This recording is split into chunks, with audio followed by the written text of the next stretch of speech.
Welcome to Fractals, the podcast where we explore the beautiful, complex patterns of the neurodivergent mind. I'm Nico, and I'm AuDHD myself. Today, I'm so excited to be joined by Rollin, another amazing AuDHD individual. We created Fractals to dive deep into what it really means to navigate the world with a brain wired differently.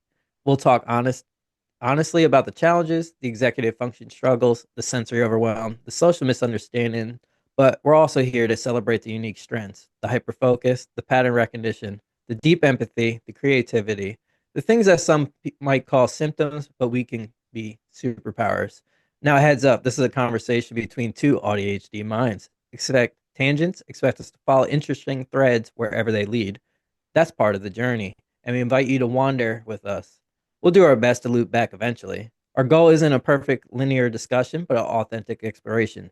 Let's dive in. The skin I'm in, this heart that beats, this flawed and perfect wild design. Rylan, welcome. Maybe we could start with question one. Was there a specific moment or event that made you think, okay, my brain definitely works differently? Yeah, when I was young, I struggled with a lot of subjects, and mathematics and arithmetic was one of them. And I keep on complaining to my dad that I had a headache. And of course, my military dad, who does not take no for an answer, would punish me and would give me more short problems until one day he asked me what's wrong, and I just told him the letters are okay, but the numbers were dancing. And that was it. I was hoping that I was able to explain to them why I feel like the numbers were dancing, but it seemed that they don't get it, and I was not taken in a serious way because they think of me as a kid who likes to joke around things to make everybody laugh, and I'm just a pretty happy person. When you say um dancing around, like I've had things with geometry where the shape would mm, move and the sides would move. Is that kind of the things that you're talking about? yeah, it's like dyslexia, but instead of dyslexia it's numbers. And so I have a different way to learn math and arithmetic. And I use the finger abacus method, where you multiply with your left finger with your right finger. But yeah, it's I just only know that for like nines. yeah, Ha- for 6, 7, 8, 9, and 0. So those are I can memorize multiplication tables from 1 to 5, like uh, multiplications of one, twos, threes, fours, and fives. But when it comes to 6 up to 9, um, I can't. So what I I would do is I would use my fingers and then multiply them, and then yeah. I want to know how you do that. I've never seen anything. So this is 6, 7, 8, 9, 0, same. And then when you match the left fingers with your right fingers, you're gonna have to multiply them, and then they are gonna turn into tens. And then their last will be multiplied by ones and twos. Say for example, 8 times 8 would be 1, 2, 3, 4, 5, 6. So that's 60. And then 2 times 2 is 4. So 64. 8 What? times 9. It is confusing me. Trying to follow this. 8 times 9. So Uh, 1, 2, 8, 8. So this is 6, 7, 8. And then this is 6, 7, 8, 9. 9, right? 9, uh, 9, 8. So 1, 2, 3, 4, 5, 6, 7. So that's 7 tenths, 70.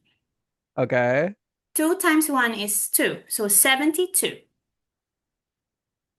That seems incredibly complicated. Like I know like when you with the nines when you put the finger down and like it's 27. I don't, That's how I found out that my brain is wired differently. And that's why Um, I have to skip math. I think I had to take arithmetic and mathematics twice. But but I go to school in other classrooms. So there was one instance where my primary one teacher called my parents because they were saying that I skip classes. Oh man. But I don't. I don't skip classes on primary one classroom. I'm just not in primary one. I'm in primary two or in primary four or in primary five sitting in. Okay. What? So you're like going advanced, Yeah. And I'm and just participating as if I'm their classmates. I think that's a perfect segue to the question two, though. What does a Hmm. typical challenging day look like for you, and what hurdles pop up most often? Challenging day. Okay. To everybody who's listening right now, I wanted to let you know that I'm spicy. Do So the you want to the elaborate on what that means? I'm spicy in a way that I have tactile sensitivity. Hmm. So to be able to sleep and have a deep sleep at night, I need to have a heavy, warm blanket on a naked skin to skin environment. I can't have anything with the clothes on, and I need to have a heavy blanket with me. Like you know that when you're almost like you've been inside a luggage. Yeah, like no, totally. Like when I go to sleep and everything, I'm like in a cocoon. Yeah. Like my blanket's all the way up to my neck and everything. I'm Yes. wrapped up, Yes, but like I'm wrapped up like a sushi.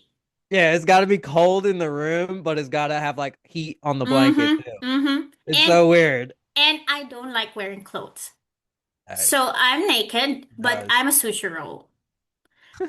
So the most difficult thing for me to do every morning is to dress up because my brain is like I already like it doesn't ring into my brain that why do I really have to wear a lot of clothes? Mm. I hate layers. I hate clothes that has tags. I hate clothes that have, you know, all those extra stuff thingy where you go inside and here and there. If and I have a chance to choose my clothes, it's usually like a bodycon or like a pajama or all those kind of things. I hate layers. I hate tags on my clothes. I hate wearing complicated clothes. I totally feel that. Like I hate wearing coats. I Like if I have to know. wear a really big coat or jacket and like I'm in a car and I gotta put my seat like I feel constrained. I feel like I'm I stuck. same with scarves, same with everything, you know. So that's number one. That's like really a struggle for me to wear something in the morning. And then executive dysfunction is what I do first. You know, I can only do something like get up on the bed, go to the toilet, brush my teeth. But then after that, I have to choose my clothes, I have to choose breakfast, I have to it's very overwhelming. I have to drink my So many medicine. decisions. So many functions. So when I have executive dysfunction, there are three things that's happening usually all the time. Either I fight, or I freeze. Hmm. Um, Which so happens most often? which happens most of the time. No, which Um, one happens most often? Freezing. Okay. I freeze. I don't eat. I just don't do anything. I stare into nothingness. You just shut down. And then I shut down and I don't talk. I become nonverbal. So if I'm not able to speak what I needed to do, it frustrates the whole lot of people. But what support I would need, I think, is to just let me sit down on the floor and just let me take my own time to be able to Hmm. like explain myself. Because sometimes when it's very weird for an adult ADHD when you see a 33-year-old on the floor sitting down naked. Oh, And that I could it's definitely see how that would be it's challenging. very challenging. Like, what's wrong with you? And then you will be bombarded with one, two, three, four, five, six, seven, eight, nine, 10 questions. Like, it's already 9:30. What are you doing on the floor? Why are you naked? Blah blah blah. And they couldn't. You know. you're just really, really struggling to like, actually, I just really want to dress up and I don't know what to wear, all those kind of things. But you Analysis can't, paralysis. yeah, you can't speak. There's a decision paralysis, there's executive dysfunction, and all you can do is just breathe. So there are moments that I'm like that. People always say that when you're ADHD or when you have autism, so you take medicine, right, to keep Mm, yourself focused, to give you motivation, or to give you an instant dopamine. They don't say that the autism or the spectrum on the other side, the extreme, is like we don't know when to stop. true that. Like for me, a lot of it's Like pacing. you're pacing and you just and I have this I have this tendency where I would look on my left eye would look on the right on left and left and right and I don't know how to stop them. Like scanning. Mm.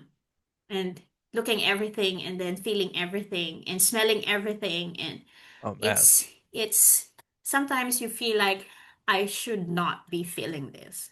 So these are like daily struggles that nobody talks about and the reason why so I will talk more about my autism more than my ADHD because I think my ADHD is the cravings for novelty and all those. That's where Well, my I think it plays like more of a larger role in like mm, our day to day and everything mm, because of like the sensitivities to this and that. And I think that like ADHD has kind of become more known in mm, society and like mm. certain things have become more acceptable as opposed to autism where there plenty of people still don't understand much about it. No, no. And I look normal. I look normal. Exactly. We all Nobody, look normal. nobody. So like for example, episodes are I can't speak. I can't speak for a full day. I can only Hmm. speak like half day. So I needed to find a thing that my brain will pick up so that the language starts, like my operating system would start. And that would either listening to a song or just humming or just, you know, like waiting for that perfect moment to come to me. Something that would stim you. Yeah.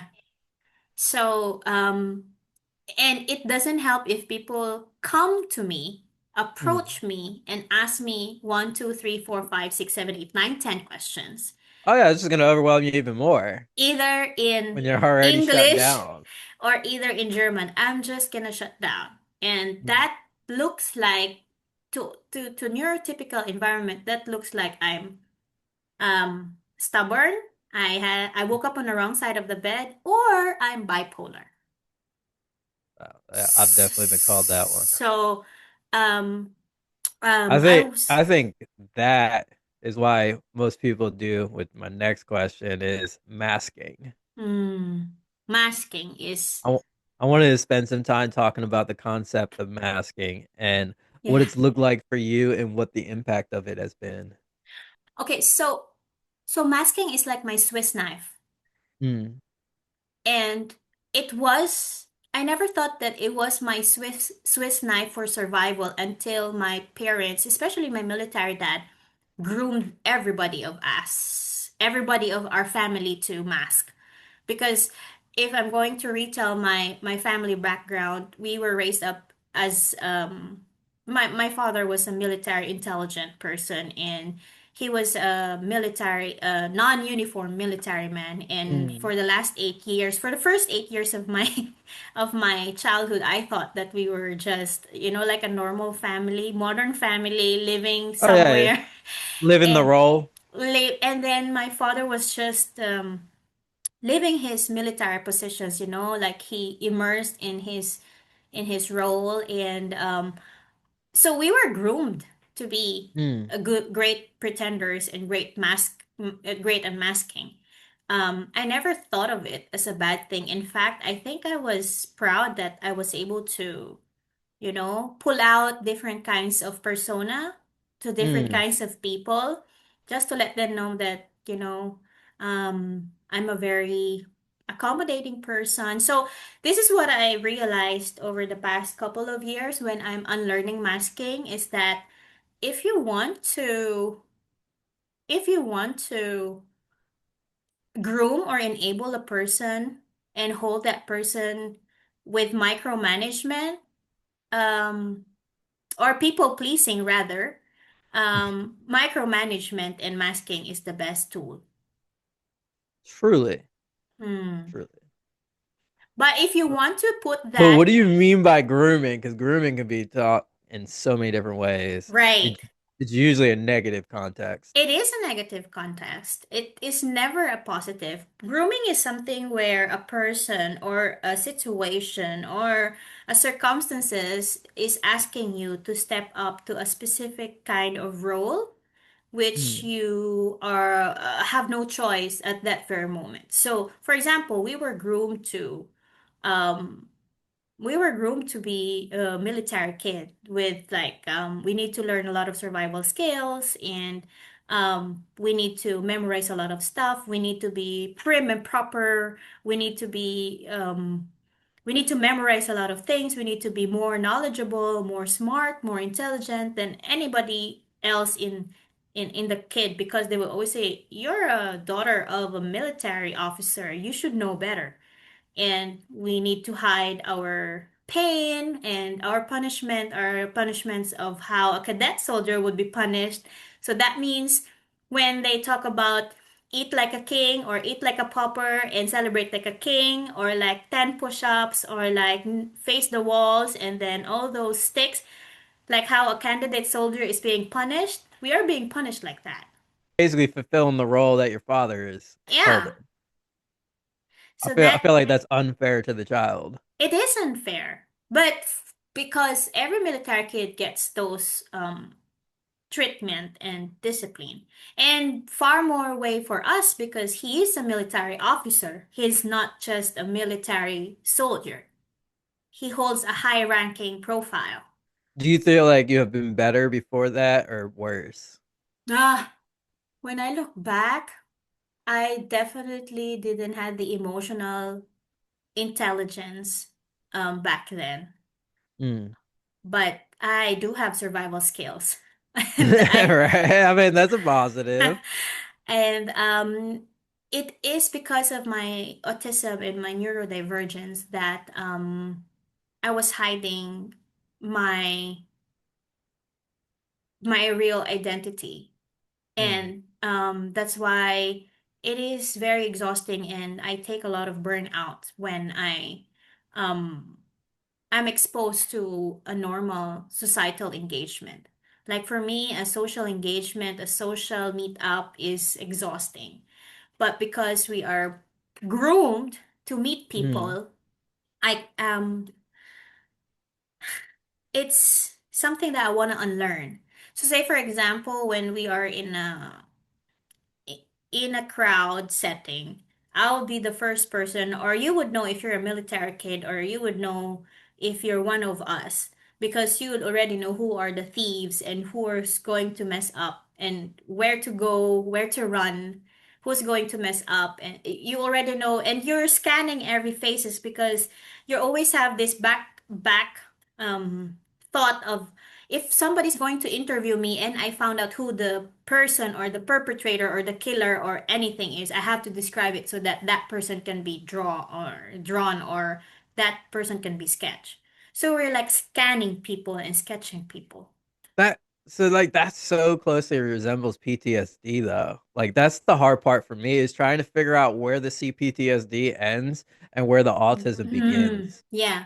So the PTSD, this is my personal experience. I think like what you have been sharing to me when I went to so I have three therapists, and my therapist, the one that was given to me because of my autism, and the cognitive behavior therapist, PTSD, trauma, bipolar, schizophrenic diagnosis, and neurodivergent. Do you know where it ends? It ends when you are not masking. Mm.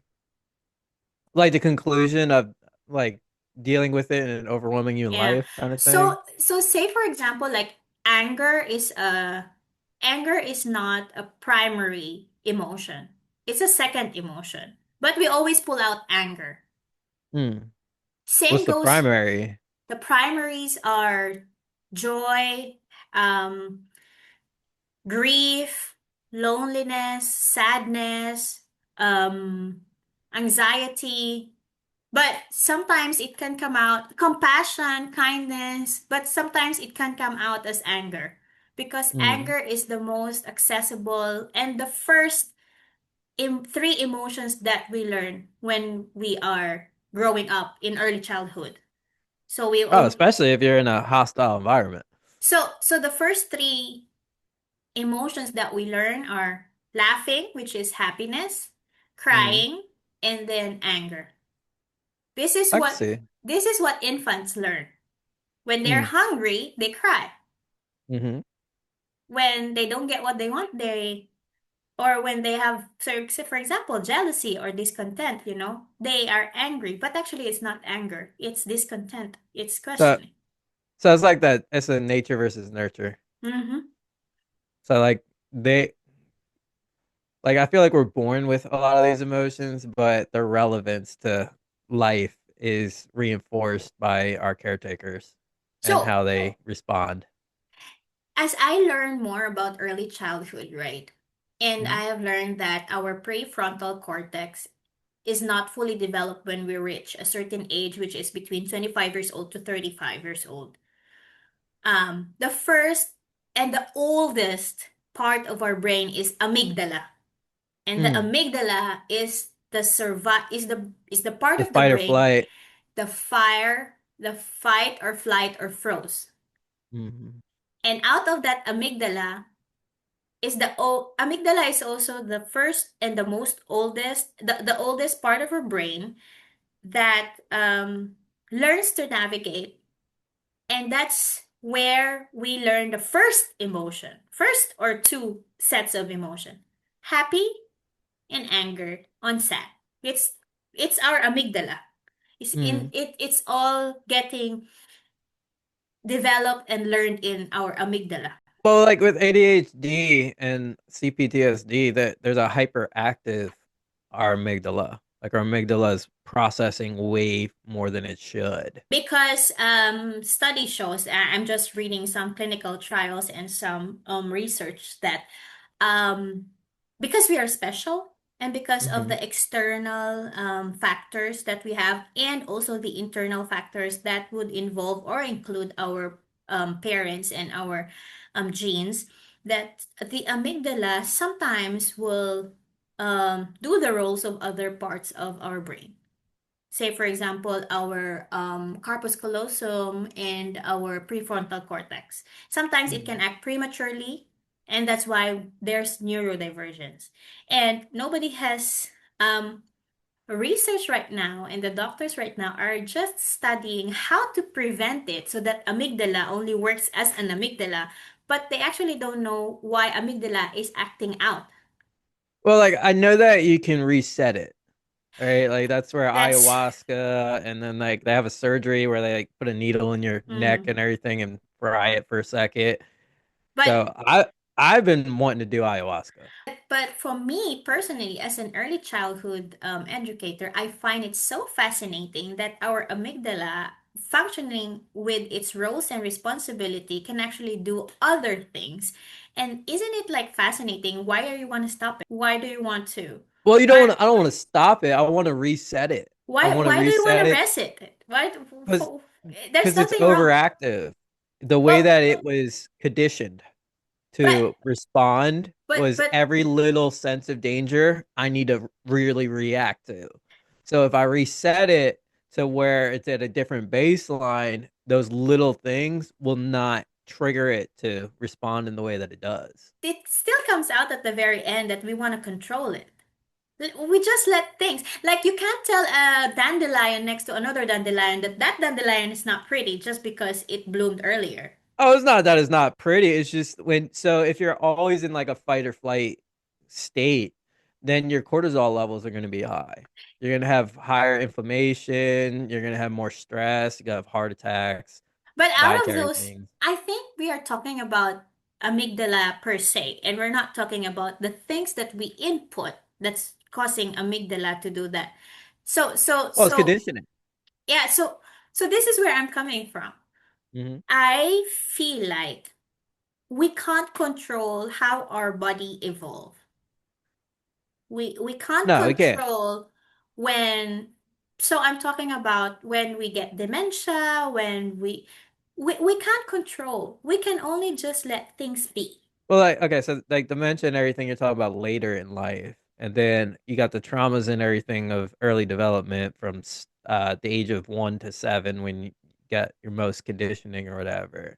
But I think that you can adjust it so For that you could for maybe me, I undo some of the conditioning. personally as a teacher and as a teacher and as an early childhood practitioner, when I Mhm. see kids who are way above and smart of their own age, I don't want to stop them. If they show me anger Right? and they show me big emotions at the age of 3, I find it so beautiful. Of course, for parents, True. they are like, we don't want that, you know? I've worked with a lot of clients and parents, especially Singaporeans and Chinese and Malaysians, and for them, they find it so bad and they want to condition their kid to act in a Mm. way that is uniform.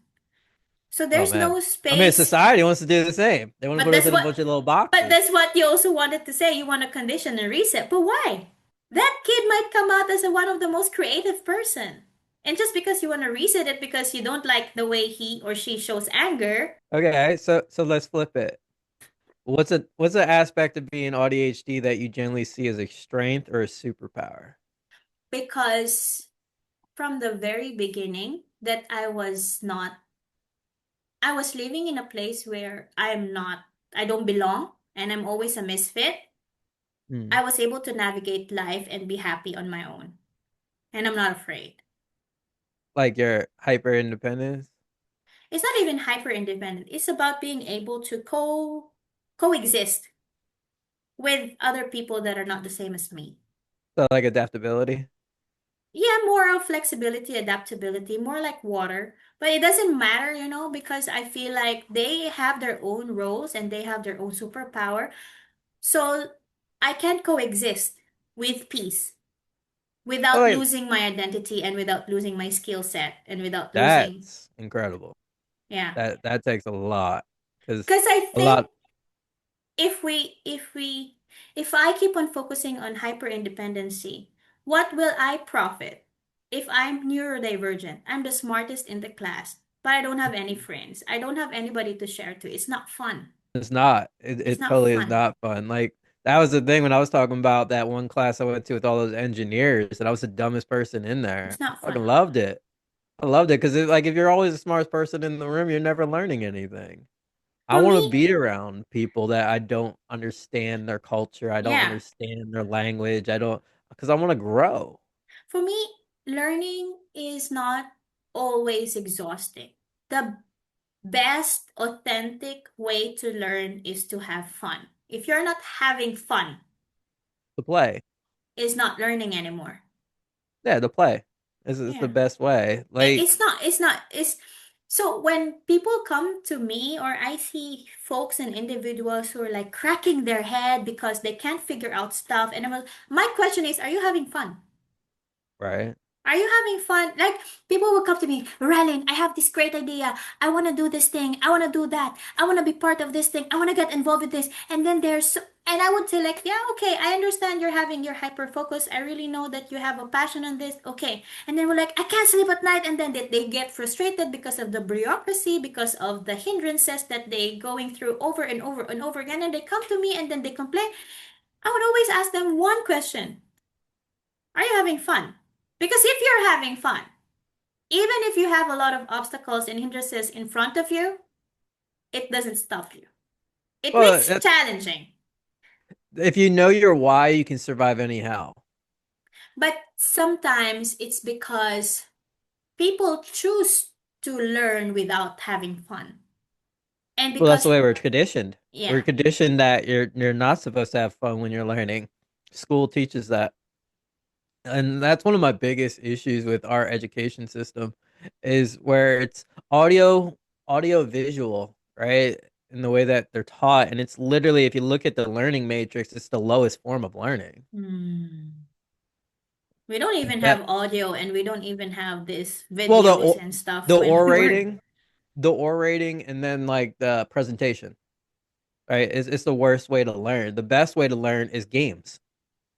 It It's depends abs- because I think this is what I'm coming from, okay? We Mhm. do have different kinds of learning styles. And we can always Yes. say that gamification is one of the best way to get the attention. But what I'm trying to say is, what I'm trying to say when I say play is you find satisfaction on the ordinary. It doesn't have to be big. It can only it can also be small. It can only be people it can be a redundant ordinary thing over and over again. But it's something that you love to do every day of your life. People would Oh call yeah, it ikigai. you'll be more enthused to learn it. Like so what I'm talking about is the hierarchy of learning. So the lowest tier is lecturing, then it's reading, then it's audio visual, then it's demonstration, then it's discussion group, practice by doing, and then teaching others. But So why like does it have to be in hierarchy? That's my question. that's the National Training Laboratories of Bethel, Maine. That's just But how they put it. my question is, does that apply to other worlds? Because as in Orientals, we don't do that. We Well, don't have it this. should be We, universal. we don't have hierarchy or whatever. We just, if you give us a sand, if you give us a soil, we're gonna plant something. If you give us a wood, we're gonna build a house. If you give us a fruit, we're gonna make you a meal. If you give us a sperm, we're gonna make you a baby. But yeah, I mean that's science too. But But we don't do this. We don't do this like first you have to learn visual. First you have to do this. no, We don't have that. We it's don't have the that. average learning retention rates. It's how much you retain it. So like with lecturing, all you're doing is you're hearing it, you know, and reading it, all you're doing is you're visualizing it and seeing it. But like say demonstration, you're hearing and you're seeing it. So like the more senses that you have involved, the more different ways that you're taking in the information, so the more you'll retain the knowledge. So I feel like what you're talking about is different kinds of learning. So we have auditory, we have visuals, and we have kinesthetic. And there are people who are very persistent on one avenue alone. That's where they gain information. And there are people who are mixed of a combo or a duo, and that's totally fine. But my question again is why do we have to do the mustings and the shootings of learning? You know, if Well, for no, example, this is where I'm coming from, uh-huh. okay? A typical kindergarten would have, okay, English now, we have to study English now by 9 to 9:30 and it doesn't happen in a Montessori school. In Mm. my play school, there's no time. We can Mm. just you can play sensory, you can play puzzle, you can play anything, but we are just going to stay in one classroom. We're going to stay the whole time. Oh, that's been proven to be helpful as well. Like every time that you're swapping these different areas and It doesn't stuff, even have to be swapped. If they you're want to do making if well, they you're want making switches no. inside the brain So every it time you go to a different classroom so in a so different setting. so for me there's no settings. It's the whole Mm. classroom is just it is. If you want to do puzzles, if you want to do arts, if you want to do you can do anything. If you want to hyperfixate on a puzzle, then be it. If you want to play with Lego, then be it. So this is where my question is. Why do we have to have a box of like from 9 to 9:30 you have to be in this classroom, otherwise you Oh, have to I'm do totally classroom. against structuredized learning. So I'm the whole totally on your page with that. What I'm saying is the different forms of learning, like how we had discussed, but also like the more senses that you get involved in whatever you're learning, the more information processes in different avenues, so the more retention. but have you heard of the called monotasking? The what? Monotasking. Monotasking? Yeah. So like focusing on solely one? Monotasking is doing the thing that even if you wake up, the next thing, when you're sleeping and snoring Uh-huh. and you're on a deep sleep, Uh-huh. because you have practiced monotasking, when I tap you and I ask you something, Uh-huh. you're able to answer it and you're able to pick up what I'm trying to say. I still don't understand. So microtasking is or multitasking is doing a lot of things, right? Because we Yeah, think I get that, that. monotasking is that intentional doing of something where the whole thing is distracted. So I'm going to show you an example of monotasking. But Okay. it looks like microtask. This is a straight line. Uh-huh. This is a triangle. Okay. But what I'm going to do is I'm going to do a monotasking of doing straight line and doing a triangle all together. It's crazy that you can do both at the same time. Yeah, and I'm talking to you and I don't mind Mm. doing it. This is monotasking. It Mm. comes out naturally. Wait, a natural multitask? Is that what you're saying? A natural multitask? It's the intentional doing of a task without making it difficult. No, Because I get that. Focus, like deep work, exactly, focus work. it's a deep work and focus work in But a you're very saying chaotic multiple things. so because I feel like what you're saying is we need to have a lot of if we're able to harness different kinds of our senses, then we will able to grasp more informations than focusing Uh-huh. on visual and but I feel like as a human being we don't have a control on that until that person because everybody takes their own time, just like Hmm. everybody we don't we can only say that we spend 9 months in a mother's womb, but we Mm. definitely gonna be not spending more than that, right? So we take our own time. We can say, okay, Mm. when's your due? My due is on September. That's the ninth month. But you don't say September 1, 2, 3. Same Mm. goes with information. Same goes with how we get information. Some people would be able to harness some of the skills in hearing and also in kinesthetic, but I feel like it's our educational system is just so fucked up that it's just have It put is. these things 1, 2, 3, 4, 5 Well, when like I'm saying, like, so you give an orated presentation, right, where the teacher says, and that's the biggest thing: sit down, shut up, pay attention. hmm, And they basically just go off and they spill like 3 hours worth of like the Industrial Revolution or something. mm, You're not actively applying that in any way, shape, or form afterward. So like that information just got in here. You got all this dump. Then you're going to another subject where you're listening to another presentation about another. Where's the retention there? You know what I'm saying? You're not applying it. You're oh not doing something with it in order to reinforce it, your learning or okay, whatever. I get what you mean. So this is what this is what Brene Brown says about creativity that can also be interchanged with information. So Mm-hmm. any information that we learned Mm-hmm. and we don't apply, that's what you're trying to say. Like when we Yeah. learn something and we don't apply it, it's a waste of our effort and energy, right? I'm just saying it doesn't get retained. Yeah. But this is my theory based Mm-hmm. from based from kids. They might retain lots, Mm-hmm. but it is important for them to grasp it because sooner or later, that information might be available for them for future use. My only my only argument to the education system is um why do we have to study a lot of subjects when we can actually just have like a phase in our our educational system or the year when we are studying to just explore things and like Mm-hmm. gather information and learn a lot and then after that have a second phase where we commence and then okay, we will not do this, so we're going to focus on like a deep work, you know?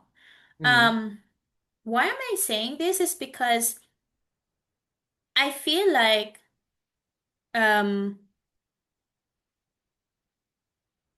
people who are in power right now, right? They Mm-hmm. think that they are in power because of the certificates that they have learned. Depends on what area. Like majority of the top companies in the world don't even hire out of college anymore. They hire straight out of high school because they can teach you quicker than college. Yeah, because of the Degree immersion. degree doesn't mean shit. Like we have ChatGPT now. What the fuck do I need to like their brains were not meant to retain knowledge. They were meant to process it But information. I am also happy because I am part of the other group Mm-hmm. where I went to college. I had a bachelor. I graduated with cum laude. I have high honors. I didn't end up with a career with a degree that I studied for 5 years. Mm-hmm. But I am a good wife. Mm-hmm. I'm a good business partner, Mm-hmm. and I am a good collaborator.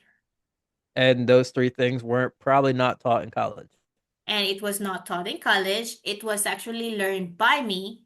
But because Mm-hmm. of I know management accounting, I know cost accounting, I know financial statements, I am now able to stand and read those difficult numbers and tell them I don't get intimidated of you anymore. Mm-hmm. I Like think that's I feel like college is about networking. I feel like that's what it's really about. I don't Putting know, yourself man. around those similar type of minded people and people that are going down same paths as you and networking. I think that's the only point behind it anymore. My college was not as interesting as others. When I was Mine was in online. So my college, like I don't know. I don't know. We were in the season where we have to go to the university and we have to take exams.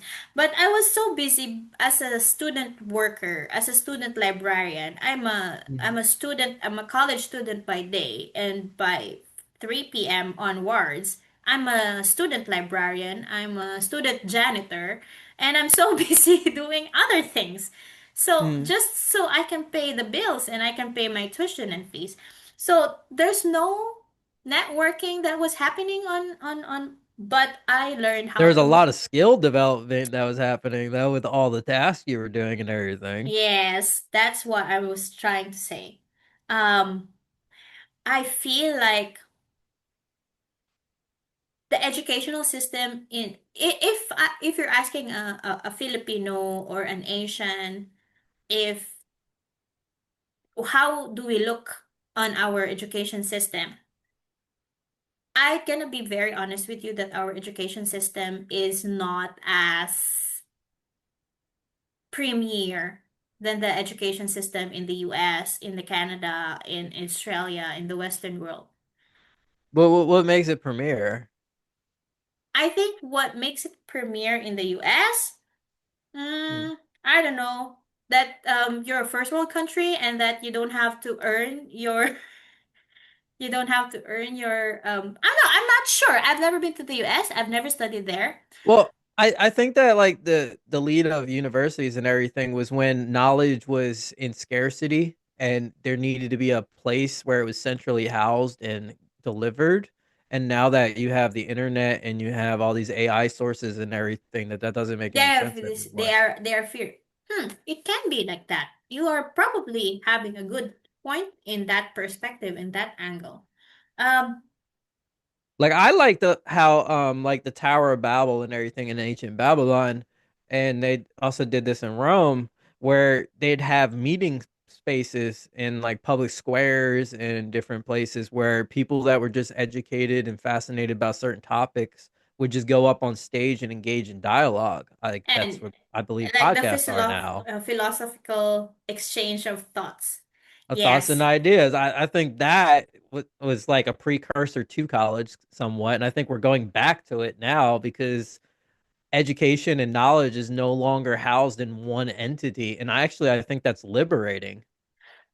So my question is, did you feel like capitalism went inside education system? That's why we are going back to the old times. Yeah, in a lot of ways, it became about money, and it shouldn't have. Like I I think don't. so. That's not the way I see capitalism. I see capitalism as free markets and the chance that somebody coming from nothing can achieve great things with their own work and prosperity. Like So, how do you differentiate consumerism and capitalism then? consumerism is buying of goods and engaging in it. Okay. Capitalism, I see as the ability to be in control of your own prosperity and your own Okay. success in life due to the amount of effort and skill set that you put into the market. So, where does capitalism ends that it becomes consumerism? They're two different things. Really? Yeah, they're two different things. Like capitalism is a way of operating markets, and consumerism is a mentality of But don't you think utilizing that you goods and need to consume services. something so that you can capitalize on something too? I mean, that's supply and demand. If But they if are you consume related, things, you right? create a demand, and in order to fulfill the demand, you need to create a supply, which causes a market opportunity, which capitalism is a house of. But do we really have to consume and do we really have to capitalize? But we're always going to consume.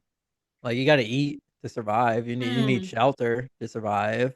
So this is my this is me coming from a third world country being colonized. We don't believe on consumerism and capitalism. Mm. Personally, So, personally, so a I think financial view, mm, it's hard to say because Marxism, socialism. we don't even have those schism. We just exist in community. Okay, so it's more of like a tribalism kind of thing. It's not even like an ism. It's just existing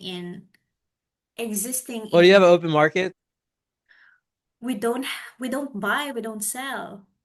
You don't buy and you don't you set you barter trade. We it's so weird when I go back to the stories of our ancestors. We have our own land, and it's like, where does our land ends? Why does it has to end? So everybody's Communal. everyone's, yeah, it's a communal kind of property and possessions, and you plant not for yourself, you plant for others, and That others are also doing things for you. that's socialism.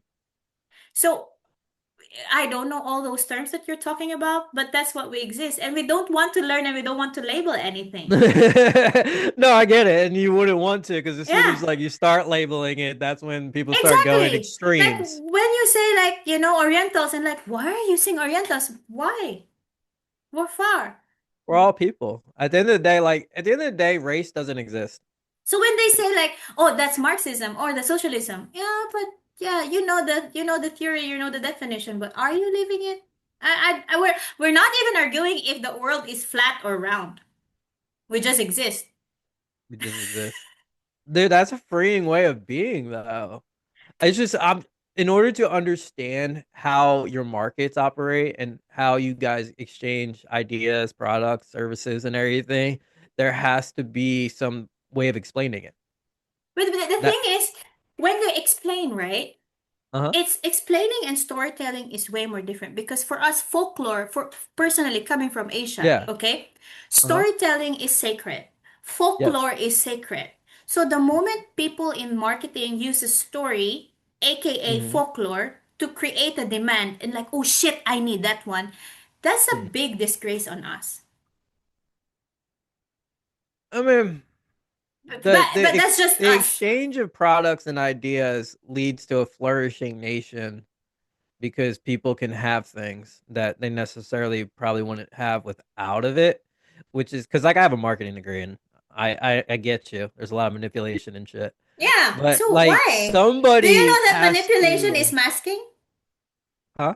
Do you know that manipulation is a tool that you use to help people to mask? Oh yeah, And completely. that's why I'm so against it. Why? I always ask questions. Why do we have to So label? there's Why? a reason for everything in life, good and bad, and I it believe on all that. it all does have a reason for existence, even if we don't like it. Like you wouldn't have the good without the bad. You wouldn't even know what the fuck good was without the bad, you know? This is where Like it's necessary, but at the same point in time, it's like fuck that, you know? so this is where I am going to put my best foot forward, right? Mhm. Before the Dutch, the English, the Spanish went to Philippines, Indonesia, Malaysia, we were actually flourishing on our own. We didn't need anything from you guys. You were the one hunting for spices. You were the one who's hunting for Oh, I could maps. totally see that. Like we came into America and like destroyed the Native Americans who were Yeah. totally living in peace and harmony. I mean, they And had their then own we, wars and shit, we but already have. And then you come yeah. and you say, no, we just want to explain some things to you. Okay, you explain. But Hmm. before, like, you're telling us, you're teaching Hmm. us storytelling, you're teaching us folklore. I Well, don't that's think so. I think y'all already had that for thousands of exactly, years. exactly, I don't think that we're exactly. teaching you that. But like we might teach you like industrialization and shit. But why do you think we need industrialization? I think that it's led to prosperity in But why do you think the that the certain what? diseases But that why do we've you been think? able to cure. Why do you think that we need some industrialization because of prosperity? Because you think we are not prosperous enough? No, I mean, if we really dove into it, there's probably like diseases that have been eradicated because of difference in lifestyle and And living why do you arrangements and and why do stuff. you And there's think we will have some diseases? Because you came into our place, you brought oh, some we did that. things. The same thing happened with the Native Americans. We fucking brought smallpox and slaughtered thousands of them, mass genocide. Most people don't know the true history of Thanksgiving. There's a lot of things that are going on. Hmm. As a native tribe of the Philippines, right? Hmm. People always go and like, appreciate our country and everything in terms of like how rich we are, how hospitable we are. You stole our identity and Oh, most definitely. and That's what we you do. you stole our identity and you questioned and you helped us second guess our identity. So right now we're just people pleasing and we're just having generational trauma and now you're groomed to become maskers of the whole country. Yeah, And I could I'm totally not see that. that. We've, I mean, if And you then look you at come certain and then you come to religions, have our done the country same thing. and then you come into our place and you say, you need some fixing. We have the solution. You Oh, have the solution or you gave us the I think problem? I think that is a horrible mentality to walk into anywhere with. I mean, if you look at one of the biggest issues I have is St. Patrick. A lot of people don't know who St. Patrick actually was. He went into Ireland and he slaughtered all the Celts and forced them into an indoctrination of Christianity. Same goes with And the Inuit. and it's like, dude, like that's not right. Like when we went into Iraq and Afghanistan and tried to fucking force them into democracy and Christianity and stuff, and I'm like, we've gone into so many, Yeah. and it's been happened in multiple societies, multiple cultures, multiple religions, and everything that have done it. You had the Crusades where the Mm. Christians destroyed the Moors, which are the modern day Muslims. You've had the Muslims that rose up. You had the pharaohs and everybody in Egypt and how they treated the Jews. Like So this is it's where I'm happened coming. all over the world for So multiple years. come back again, Nico, to what you said earlier. When you Okay. say our amygdala, we need to reset it. Uh huh. Why do we do the resetting? It's the same all over again, It philosophically speaking. it technically is. It's more about health, right? It's more about Mm. decreasing the cortisol levels in our body. Justification is just gaslighting at its core. What? It's a grounded claim though. Yeah, Cortisol levels are shown to lead to heart disease, stroke, all kinds of sure, bad problems. sure, You should not have these levels of cortisol in your body. sure. Of course. Well, go to Philippines, go to my town, see Mhm. 104 years old, see 102 years old, I would love plow, to. plowing cows, making tattoos. Cortisol, we don't know. We don't even know. But I think that it's the way that they live their life. Because we are not manipulated. Why do you think? Because they tend to not know all of this cortisol, all of this serotonin, all of this blah blah blah. But they live in harmony with life. They it's just This what is they do and how they've experienced, and they don't like nobody forces them to change anything about it. nobody Like wants to reset their amygdala.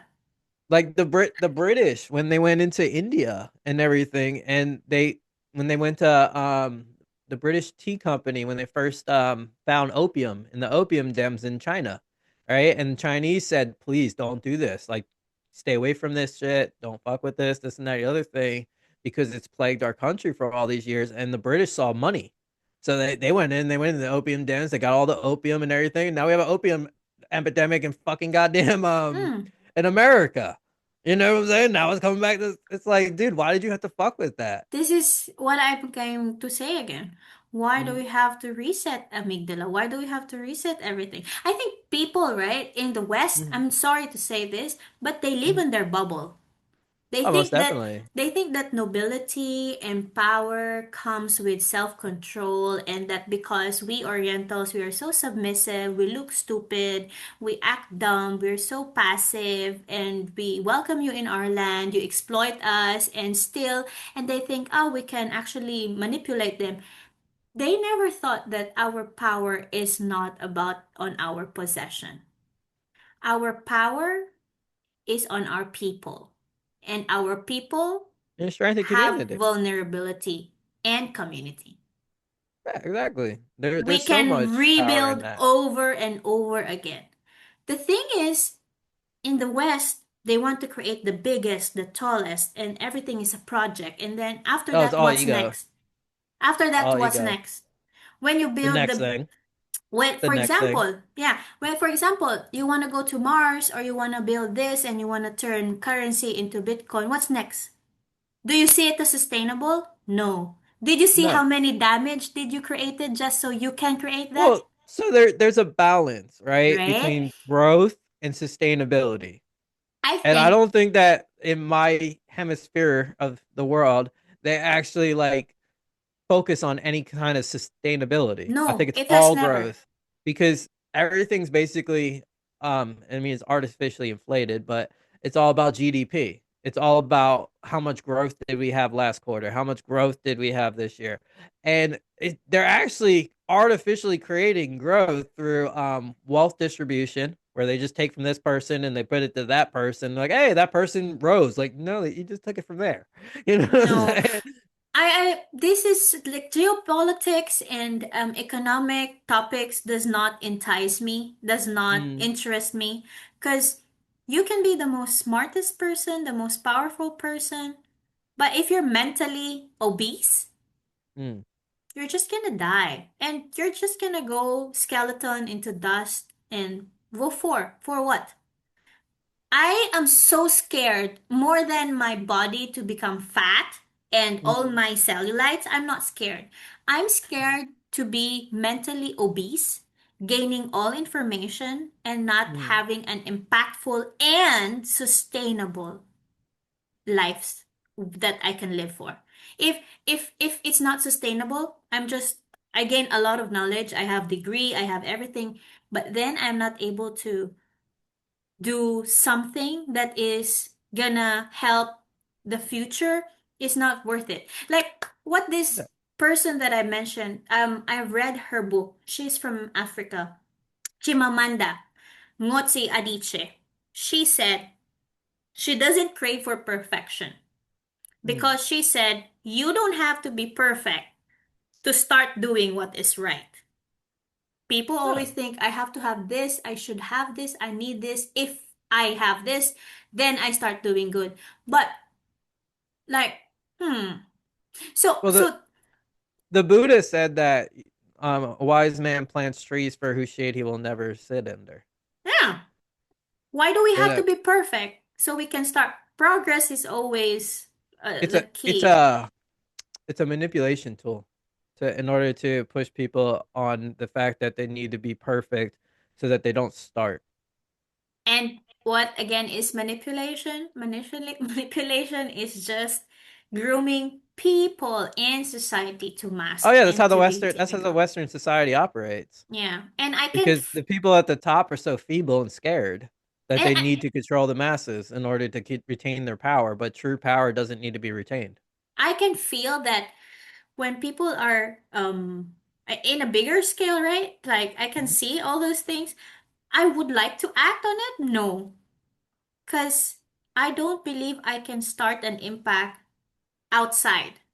I know Mhm. I can start impact inside my house, my home, my kids, my That's where it family. begins. That's where all impact it Yeah. begins. It all begins within. So I can't. People will say like, "Oh, you have this good philosophical views. You should run for." If I can't No. convince my mother-in-law, my father-in-law to change and to accept, do you think I can convince other people? No, it has to start inside. If you Mhm. can't be trusted with a small thing, how can I trust you with a bigger thing? Right. I don't know. I think if you work on it on the internal level and in your individual The ripple scenario, effect. it will ripple out and it won't even be a matter of hey you should run. They're like hey we put you in this position, do you want it? You know that No, it will just come to you and they're like no, no not really, and we're like come on come on come on. I'm like all right fuck it I'll take it. no. You know what I'm Do you saying? know that in my tribe, we have a convenience store that has nobody's standing for sale? It's like an honest store. What? Mm-hmm. Like what? An honest convenience store Mm-hmm. where we put eggs, we put sweet potatoes, we put onions, and we put what else? We put some, we buy oils in packs and we buy shampoos in sachets and stuff. Nobody's standing there and like asking money like, okay, how much did you buy? You go inside, you pick up eggs, you calculate how much, you put it in a box, you go home. Like you calculate it and put what in the box like money Your or just money. You get the change and then people have dude, never lived in this kind of community. I'm like, it's it very sounds normal. beautiful. It's very normal. It's very normal. It sounds beautiful but it It would never is. work in Western society. I have no idea how you guys have worked, but for us, I don't we know how have we worked half the time. we have what we call community honest stores and convenience stores, and Mm, my family runs one of them. mm, And when there's a typhoon and then when there's some floods, we pack emergency kits so that mm, so our house is like, I think my father, even if he's a good military man and a bad father, he's a very good guy in terms of mm, serving and community service. So we were brought up of like, if we're going to buy 12 pieces of, for example, anything, 12, like a dozen, right? mm. We only get two. The 10, we have to spare something for other people in need. We always have spare, not for our It's a own. good mentality. Yeah. So that's why when people always come to me, it's like, why are you so kind? Why? Because we live. This is how the Orientals live. This is how It's just your way of Asians. being. This is how we do. Of course, yeah.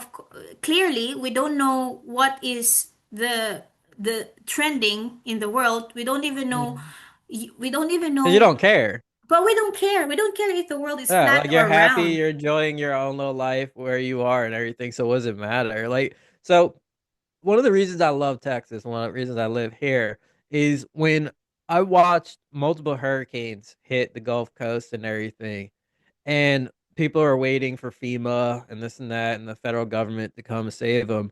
And I see Texans out there with their fucking bass boats and this and that grabbing Mm, people and just going and like we're gonna take care of our neighbors. Like that's what Texas means. It's trejas. It's a Spanish mm. term. It means neighbor.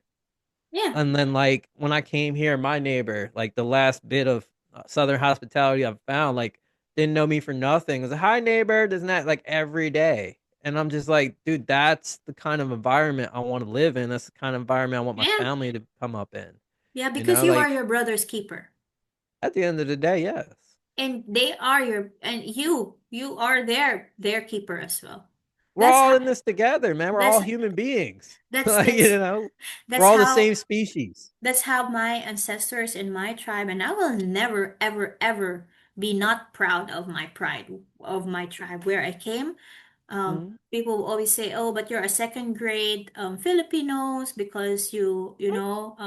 Yes, we have those That's a caste term. system. Yes, we have those caste systems. But now more than ever, Mhm. I I am looking in the future. It Uh, saddens me that there are a lot of um, Filipino Americans, Filipino Europeans who look and who yearns and who says, if only mom or dad explained our Filipino side, that would be oh, dude, so like that's nice. happening everywhere. Like that's one of the things that pisses me off about my country. Have you When somebody calls me white, I'm like, what the fuck is white? I don't have you understand what that is. You're taking away all of my heritage. And I got an argument with somebody who was African American about it. And they're like, you took away my. I was like, they took mine too. You know what I'm saying? I'm German. I'm Scott Irish. Where did that go? I'm not white. I don't know what the fuck white is. Like my skin color is not even white. I don't know what the fuck that no, but means. because they're stereotyping you, and again, Yeah. manipulation, and again, Yeah. grooming Exactly. for And America masculine. doesn't even have an identity. That's the biggest thing. Thank you for saying. Like, there is no identity. We don't have a fucking main language. We don't Thank have a you for main saying. culture. We don't have main cuisine. Like we stole everything from fucking everywhere. You Thank know, you. Thank like you. like there is no identity to this fucking place other than arrogance. You know, like that's the biggest thing.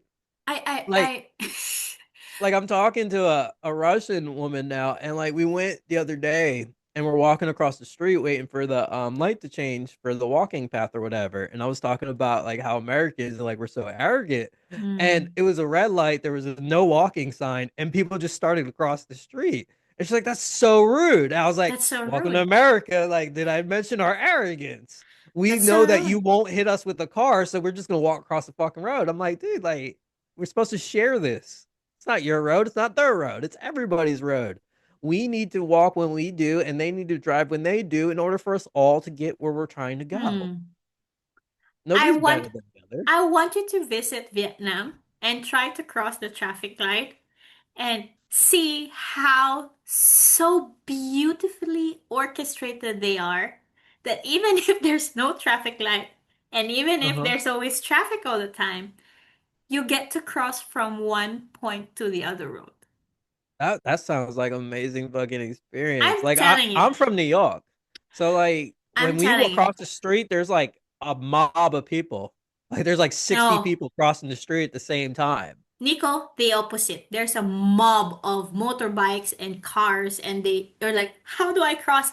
But it does make sense. It does Mhm. make sense. So travel really, right? Uh-huh. Traveling for me has opened my eyes in a global perspective that I am not boxed in. I think that's also where my how I learned to navigate my neurodivergence is because I have been exposed to one too many cultures, one too many races that I Mhm. realized, shit, we think the same. Yes. Yes, in so many ways like that. I love the fact, and this is one of the things that since I've been out of the military, I don't like to say regret, but it's the word I'll use for right now, is my traveling. It helps me feel so small, and Because you know what? realize your insignificance in the world and Hmm. how there you could go to this place and everything's completely different. You can meet so many people that you've never seen before in your life, and like their experience is their truth, and then their Hmm. experience is their truth, and their experience is their truth. And it's like, how can you sit here and be ignorant anymore? Hmm. So this is where I'm coming from when you ask me Mhm. about my neurodivergence. It's not hyper independence, it's the ability to coexist in a place where I am different. We're And all that's different okay. though.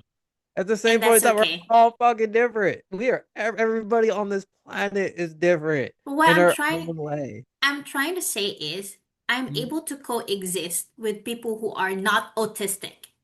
Mm-hmm. and not ADHD. And I'm okay with it. Mm-hmm. That The is what the I'm trying problem to is say. they're not okay with us. I don't care. Exactly. I just wish they would be a little bit more sensitive and respectful.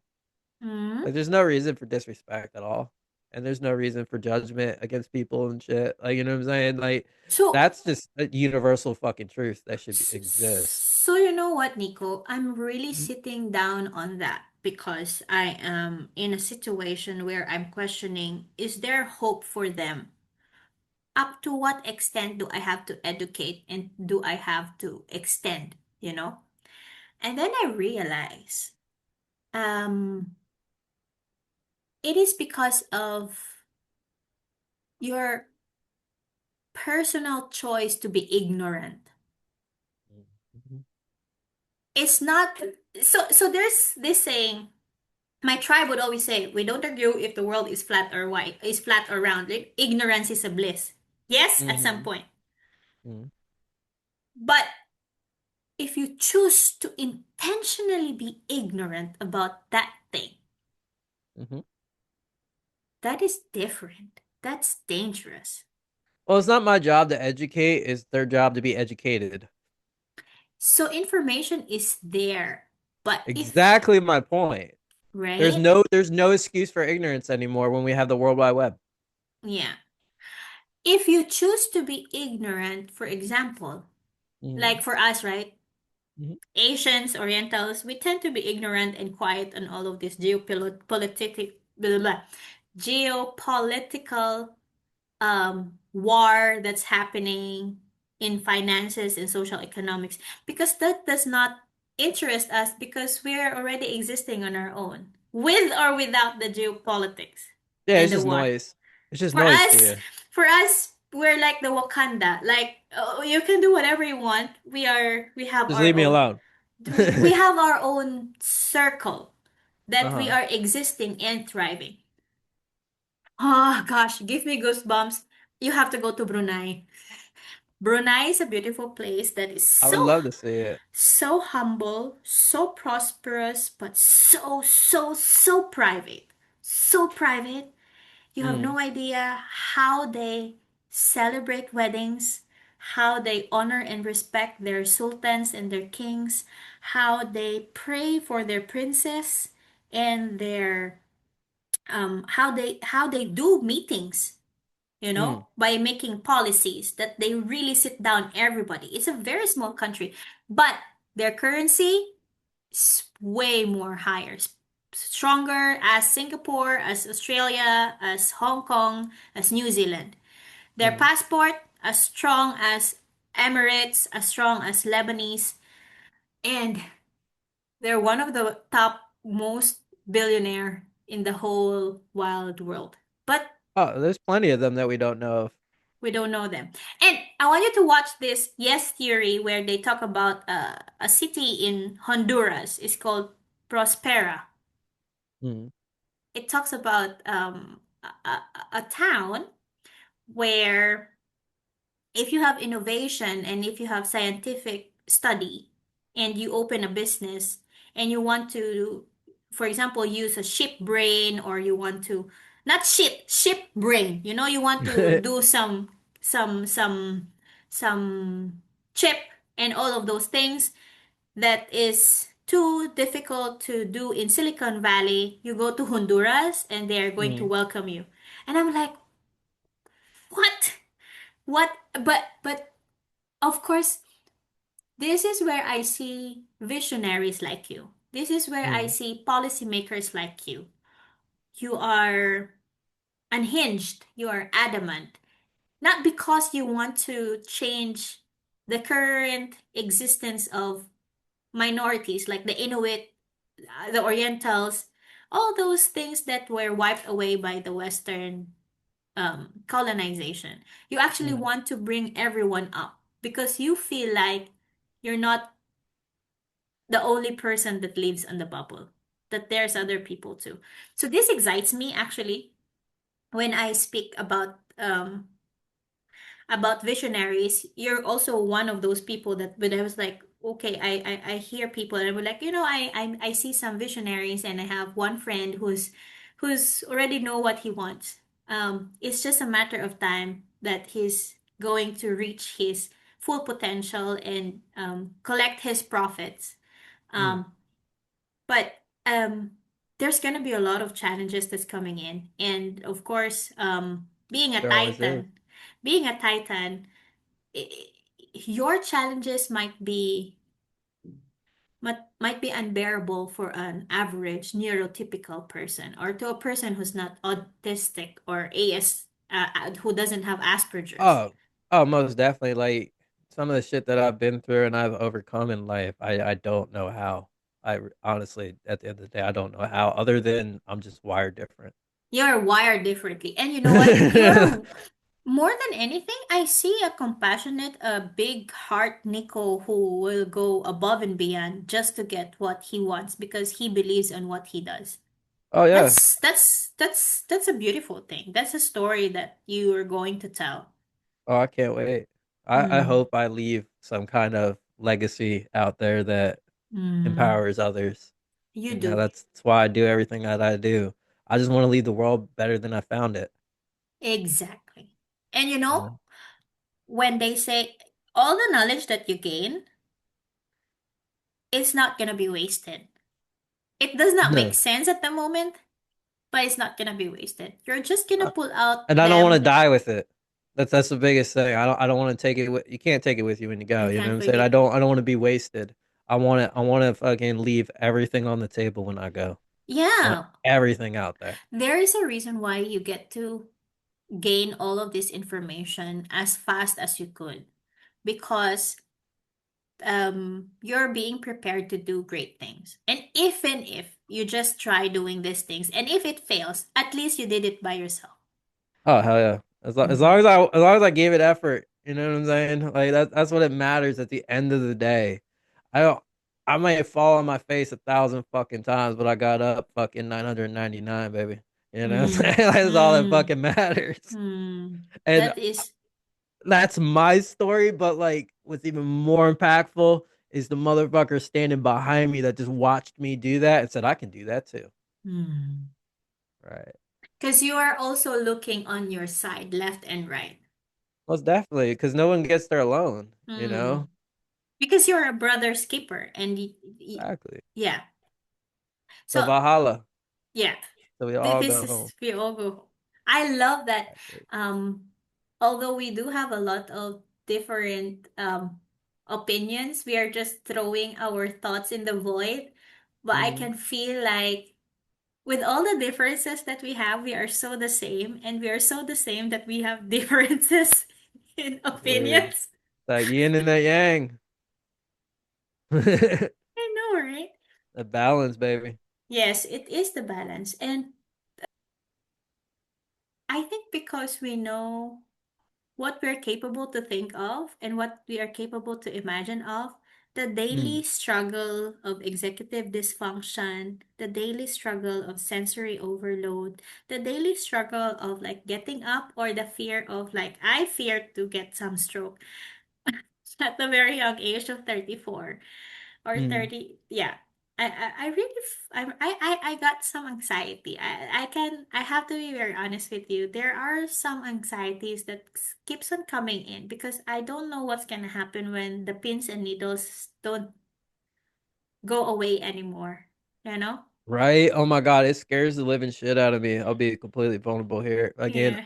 so my mom is dealing with Alzheimer's, dementia, and all this. And I wrote my first book on split brain syndrome, and nobody knows that's what it's actually about.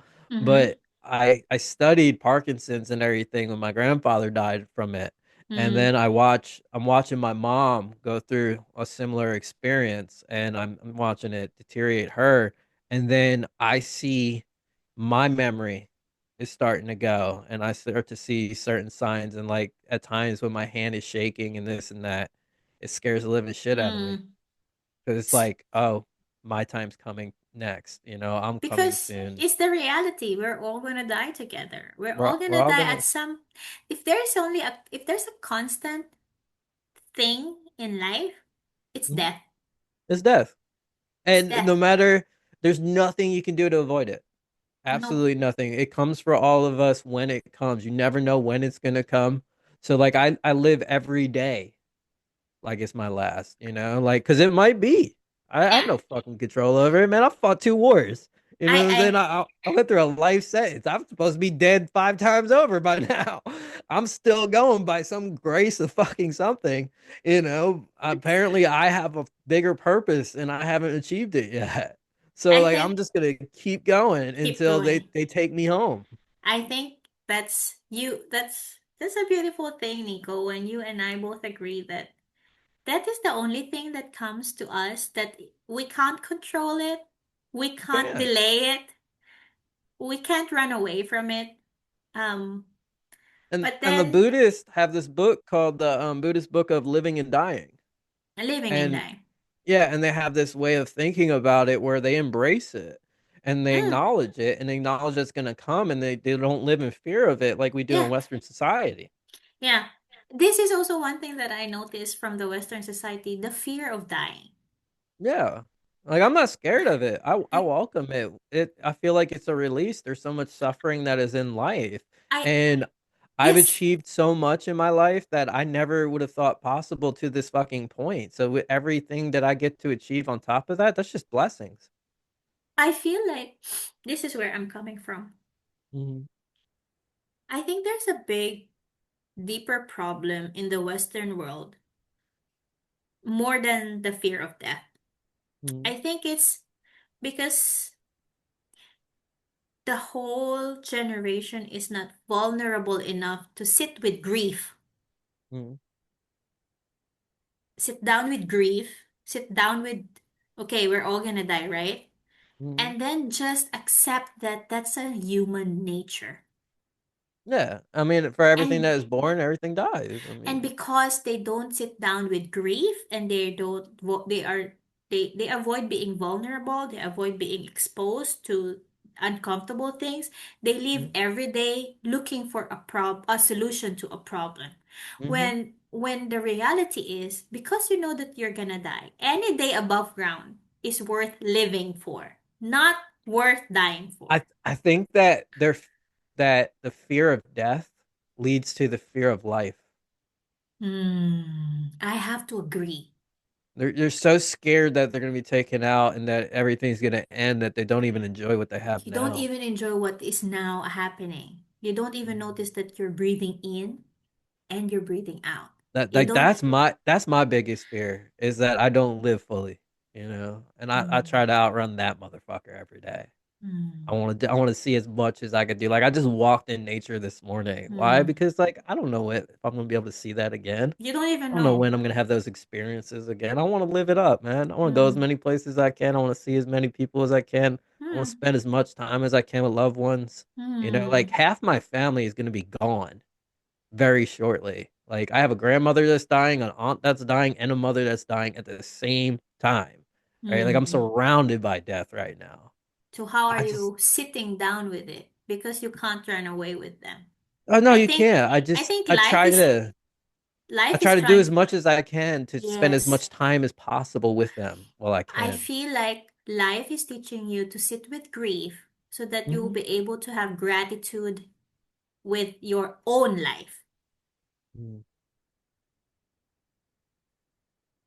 true that. I sat down with grief with my abuela.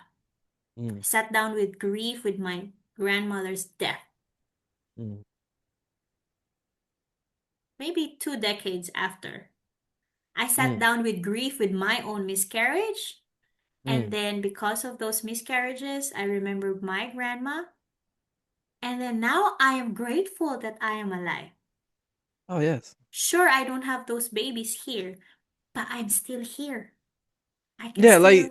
like that's the thing. Facing a life sentence, man, it's almost like I died. Like I make the joke a lot of the times because I don't go by my actual name, and I'm like, he died. You know what I'm Hmm. saying? And then Nico was born, right? Like I, I was not supposed to see the sun again. I was not supposed to walk and touch grass again. I was not supposed to experience this life ever again, Like So every time I get the chance to do so, like I have so much gratitude for it, so much joy from it.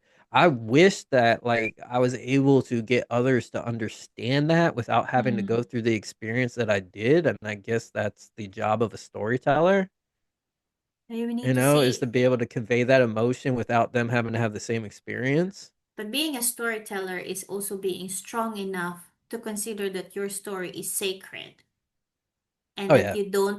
you don't just share it for approval, but you share it because you wanted to have an impact because somebody is listening and somebody's like, I want to hear this Nico's life. Hmm. That's the whole thing. Like I was telling the person I'm talking to the other day, I was like, I'm an open book. I've written three of them.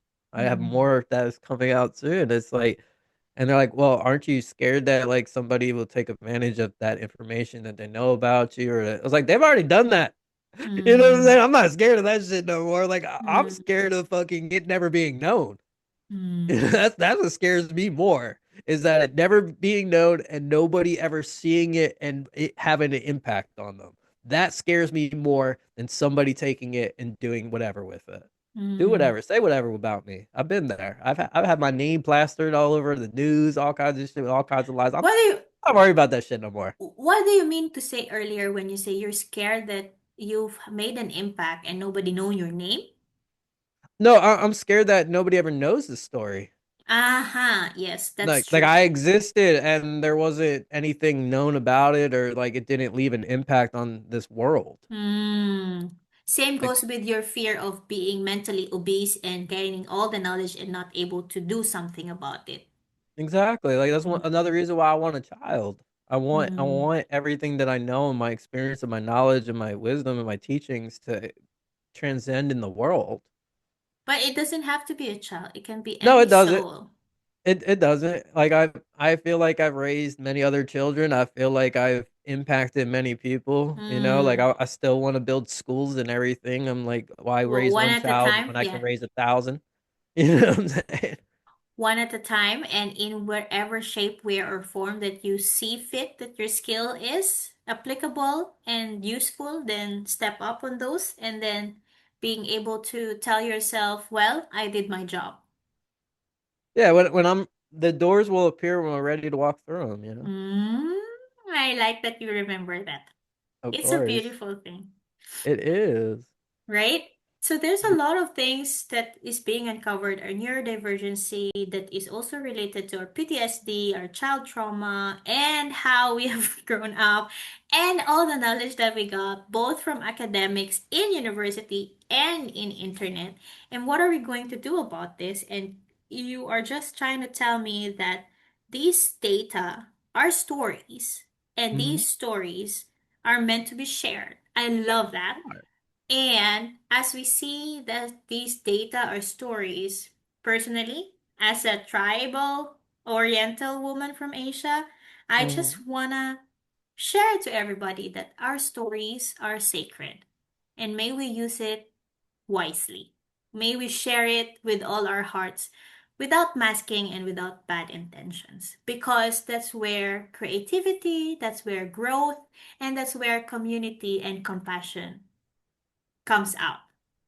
Of course. Are you ready for the Mm. final question? Ah, okay, sure. Okay. What advice would you give to your younger self knowing what you know now about your neurotype?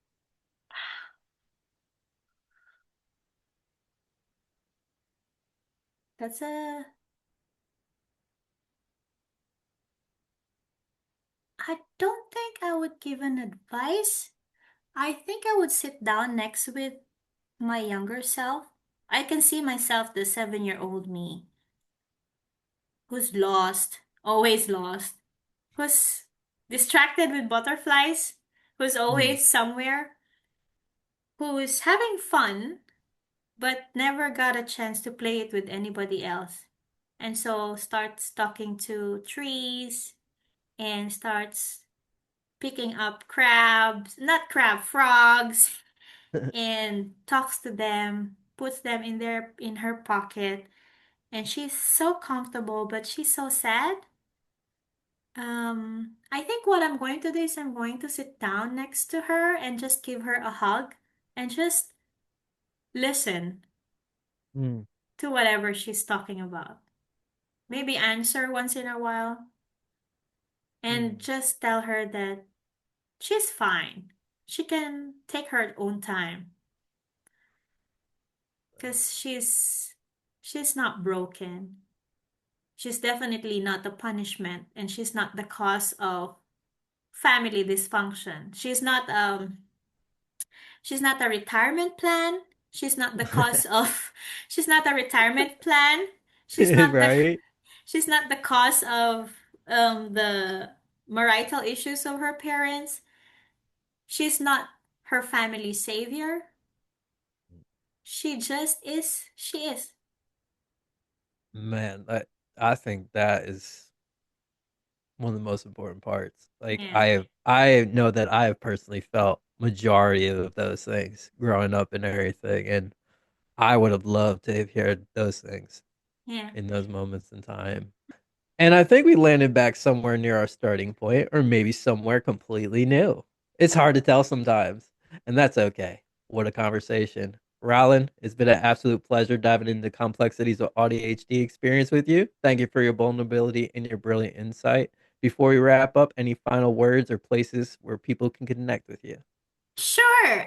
You can find me on threads, shouting at the void. Sometimes people will respond to me and it feels like they know the assignment. Or you can read my musings at Stabstack. For further collaboration, you can DM me on my Instagram. That's it. To our listeners, thanks for sticking with us through the twists and turns. We hope you found resonance, validation, and maybe a new perspective in our chat today. Remember, understanding neurodiversity isn't about straight lines, it's about appreciating the intricate, sometimes unexpected beauty in how different minds work. You've been listening to Fractals. If you want to support the show, subscribe and ratings on the podcast app make a huge difference. You can also find us on YouTube, Instagram, or Threads. Join us next time for another explanation. Take care.